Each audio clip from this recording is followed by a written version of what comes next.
Ang Mindanao ay ang pangalawang pinakamalaking isla sa Pilipinas. Kilala ito dahil sa mga bundok, bulkan, ilog at matabang lupa. Dito rin matatagpuan ang Mount Apo na siyang pinakamataas na bundok sa buong bansa. Maraming likas na yaman ang Mindanao tulad ng mga pananim at iba't ibang hayop, kabilang na ang Philippine Eagle. Dahil dito, mahalaga ang Mindanao sa agrikultura at kalikasan ng Pilipinas. Ang Mindanao ang may pinakamaraming iba't ibang grupo ng tao sa Pilipinas. Nandito ang mga grupong Muslim o Moro tulad ng Maguindanao, Maranao, Tausug at Sama. Mayroon ding mga katutubong grupo na tinatawag na lumad tulad ng Manubo, Tibuli, Subanin at iba pa. Dahil dito, makikita na mayaman ang Mindanao sa kultura at tradisyon, lalo na sa kanluran at timog na bahagi. So, even before the arrival of the Spanish, Mindanao already had organized Muslim communities with established trade networks across Southeast Asia. These interactions played a crucial role in the spread of Islam and the development of political and cultural institutions in the region. When Spain colonized the Philippines, it refers to Muslims as Moros. However, unlike other parts of the archipelago, Mindanao remains largely outside Spanish control due to sustained resistance from Muslim groups determined to protect their autonomy. Resistance continued during the American period, particularly through the Moros Wars from 1901 to 1913.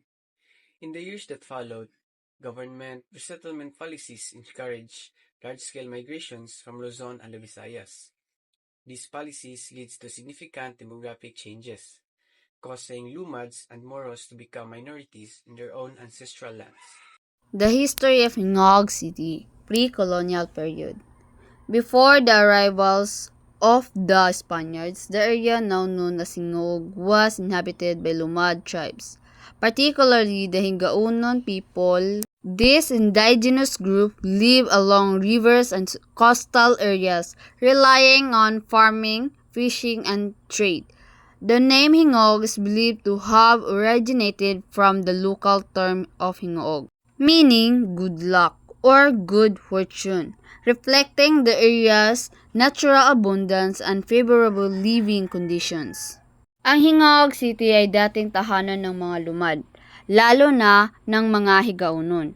Bago pa man dumating ang mga Espanyol, sila ay umaasa sa kalikasan para mabuhay at ang mga pangalan ng lungsod ay nagpapakita sa kanilang paniniwala sa magandang kapalaran. Spanish colonial era, 16th-19th century. Hingog was established as a settlement in 1750, making it one of the oldest towns in Mindanao. Spanish missionaries and soldiers arrived to spread Christianity and establish political control.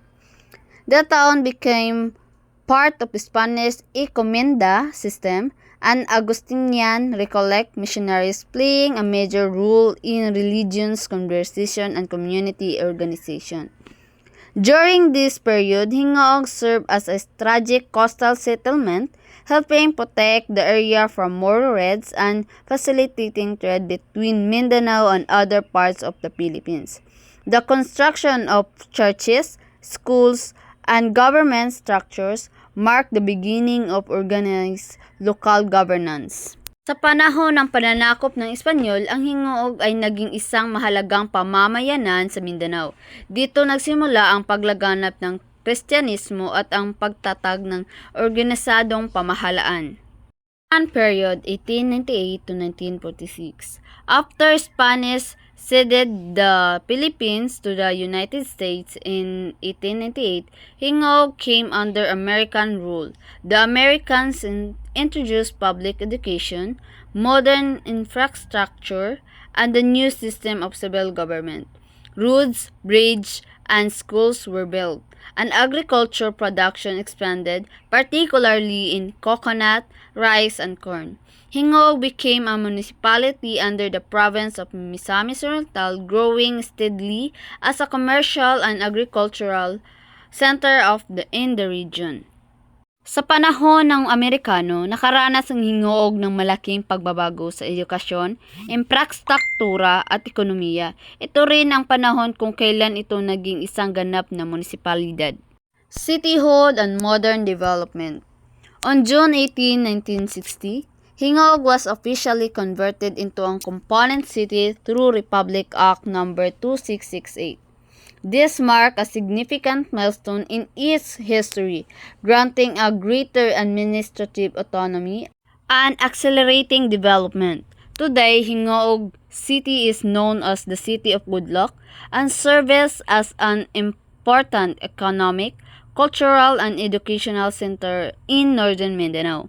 It continues to honor its indigenous roots, colonial heritage, and role in regional development while progressing toward modernization. Ang Hingog City ay umunlad mula sa isang munisipalidad tungo sa isang ganap na lungsod na napapakita ng patuloy na pagunlad at pagpapahalaga sa kanyang kasaysayan at kultura.